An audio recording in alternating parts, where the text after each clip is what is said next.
नबी करीम ने फरमाया, दूसरी सनद, और हमसे आदम बिन इब्बी अयास ने बयान किया, कहा हमसे सुलेमान बिन मुगीरा ने, कहा हमसे हमीद बिन हिलाल अदू ने, कहा हमसे अबू साले सम्मान ने, कहा मैंने अबू सईद खदरी रज़ी अल्लाह अन्हु को जुमा के दिन नमाज पढ़ते हुए देखा।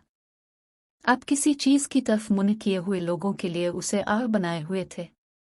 अबू मौत के बेटों में से एक जवान ने चाहा कि आपके सामने से होकर गुजर जाए। अबू सईद रज़ी अल्लाह अन्हु ने उसके सीना पर धक्का देकर बाज रखना चाहा।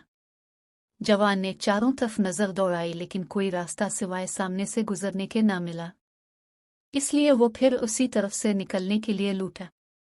अब अबू सईद रज़ी अल्लाह अन्हु ने पहले से भी ज्यादा जोर से धक्का दिया।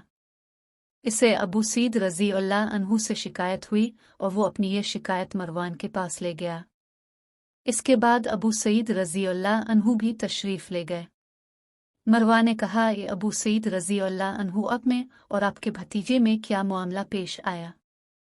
आपने फरमाया कि मैंने नबी करीम से सुना है, आपने फरमाया था कि जब कोई शख्स नमाज किसी चीज़ की तरफ मुँह करके पढ़े और इस चीज़ को और बना रहा हो, फिर भी अगर कोई सामने से गुजरे तो उसे रोक देना चाहिए। अगर अब भी इससे इसरार हो तो इससे लड़ना चाहिए, क्योंकि वो शैतान है।